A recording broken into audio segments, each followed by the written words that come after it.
ተከበራችሁ ክብራና ክብራት የኦቪድ ካምፓኒ ባለቤቶች፣ ማርኬቲንግ ኃላፊዎች፣ ሚዲያዎች፣ ቤተሰቦቼ እንዲሁም ወዳጆች፣ ጓደኞቼ ዛሬ የኔን ሰክሰስ ወይም የኔን ብቃት አብራችሁ ልታከብሩ እዚህ ስለተገኛችሁ በጣም አመሰግናለሁ።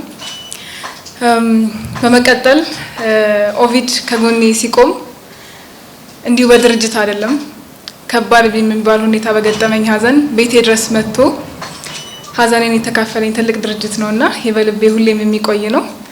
የድርጅቱ መሪ ቃል ቤት ለሁሉም ነው። ቤት ለሁሉም መሆኑን ደግሞ በተግባር ቤቴ ድረስ መጥተው ነው ያሳየኝና ለዚህ በጣም አመሰግናለሁ ማለት ፈልጋለሁ።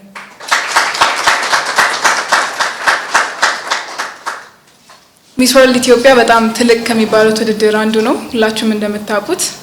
እሱን አልፌ ደግሞ በሚስ ወርልድ ስቴጅ ላይ ቬትናም በሚካሄደው ሀገር ከ130 ሀገራት ጋር በሚኖረኝ ቆይታ የሀገሬን ጥሩ ገጽታ ማሳየት ብቻ ሳይሆን ኦቪድን በኢንተርናሽናል በሆነ መድረክ በአፍሪካ ብቻ ሳይሆን በዓለም በደንብ አድርጌ ለማስተዋወቅ ከወዲሁ ቃል ገባለሁ።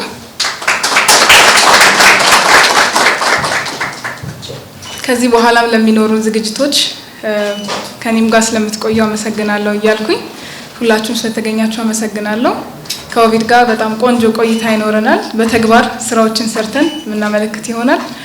አመሰግናለሁ።